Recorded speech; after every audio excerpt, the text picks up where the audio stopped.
Hey, what's up guys, Phil here, and this is a review for the Dyna-Living electric waffle cone machine. You'll receive the waffle cone maker, a plastic cone shaping tool, flexible spring handle, and a user manual that also includes recipes for the cones. This is the waffle maker. It measures 10 inches wide, 10.5 inches tall, and 14.5 inches from front to back without the handle. The only assembly required is to attach the handle, which screws onto the bolt at the front by simply turning it clockwise until secure. When the upper plate is opened, the full height to the end of the handle is 21.5 inches, and the diameter of the waffle plate is 8 inches. Note though that when used in a home, a standard 18-inch cabinet clearance won't be tall enough to accommodate the unit, and the handle might hit your cabinets even if the unit is set all the way at the edge. So in my case, I had to turn the unit to the side to open the lid fully. The inner surface is non-stick, with a grid of 1/4-inch squares on both the top and bottom plate. You may notice that there's a bit of play that allows the top plate to shift from side to side. This is normal, as there needs to be some wiggle room to allow the waffle to expand as it cooks. The machine is made using stainless steel, which has a commercial but professional look to it. At the back of the machine, you'll find the attached 4-foot power cord, as well as a spec sticker noting the 110-volt voltage and 1100-watt power, as well as min and max time and temperature settings. At the front of the machine, you have a red rocker switch for power, set, right arrow, plus, and start and stop buttons, heat and keep warm indicator lights, and temperature and timer displays. Before first use, you should wipe down the machine with a damp cloth to remove any manufacturing dust. When you turn the machine on, the power switch will light up and it will beep.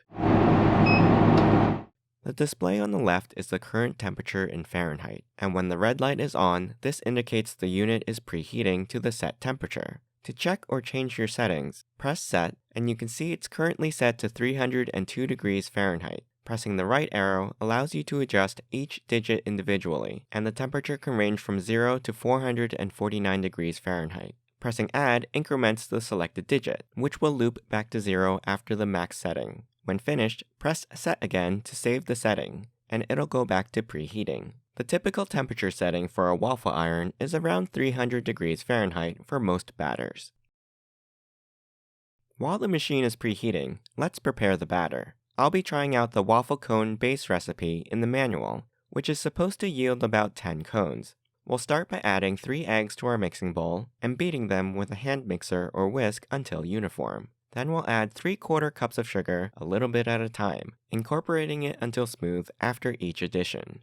Now the recipe says to add 3 tablespoons of vanilla extract, which I think is a little excessive. They may have meant to print 3 teaspoons, which is equal to 1 tablespoon, and that's what I'll be using. Then add in the melted and cooled butter and mix well.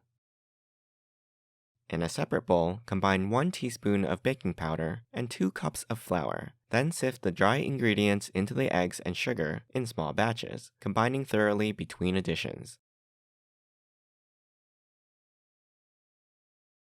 After all the flour has been added and the batter is thoroughly mixed, it should have a pretty thick, dense consistency that should hold when scooped. If you find that it's too thick, you can add a few tablespoons of milk, up to 1/4 cup, to thin out the batter. But be careful not to add too much liquid, as you don't want to end up with a runny batter.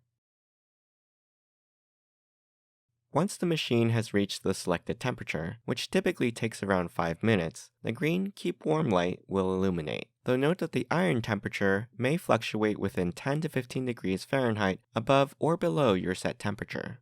To set the cook time, press Set followed by the Start/Stop button, and you'll see the first digit on the right LCD start to blink. This is the minutes setting. I'll press Add to set it to 1 minute, then press Right to adjust the seconds, and I'll set this to 45 for a total cook time of 1 minute and 45 seconds. You can lightly grease the plates with a touch of cooking oil using a brush, though this is optional, and I'd avoid using aerosol cooking sprays, as the propellants in these cans often cake and burn on non-stick surfaces, making them less effective and prone to sticking over time. Now drop 2 to 3 tablespoons of batter in the center of the bottom plate and close the lid firmly. Then press the Start button to start the timer.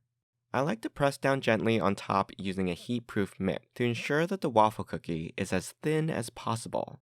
The cone shaping tool is 9 inches long, with the cone form being 5.5 inches and having an upper diameter of 2.25 inches. The tool can be used by both right and left-handed users, and the tip of it is rounded and not sharp.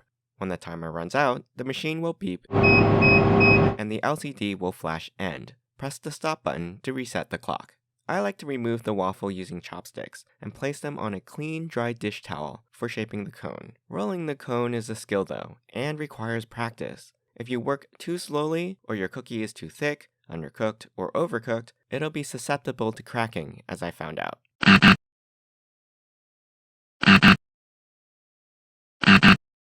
After rolling the entire waffle, hold the form in place with the seam side down for a few seconds to set the shape. Don't worry if you make mistakes. There's plenty of batter in this recipe to practice with, and I already have 8 cones prepared using only half the batter. My first few attempts weren't great, and there were plenty of broken cones. The final product ends up being about 7 inches tall, with an opening diameter of nearly 3 inches, since the 2-inch diameter scoop I used drops about 3 tablespoons of batter, but feel free to use less batter for smaller cones. This one is probably my best one, though the tip still has a hole in it, so I decided to drop a mini marshmallow in the bottom to plug it up. If you don't have cone holders, a mug will work just fine for cooling and serving. Plus, if your cones have holes in the bottom, the mug will catch any drips. These homemade cones go great with our homemade blackberry and strawberry ice cream, and the base cone recipe tastes pretty good, crispy and fresh, but not overly sweet. You can make a variety of other shapes too, like waffle bowls by pressing the waffle against the bottom of a dish or ramekin, taco shells by draping it over a tent of cardboard wrapped in tinfoil, and even mock cannoli shells by wrapping it around a rolling pin or cannoli form. Overall, this machine does a great job making the waffles. It heats evenly, quickly, and is simple to use. You can shape the waffles into cones, bowls, or whatever fits your needs. And even if you break a few, that just means you'll have some tasty cookie crumbles to use as toppings. I hope you enjoyed this review. You can ask me any questions in the comments. I'll put a link to the product in the description below. Don't forget to subscribe to my channel and join me next time.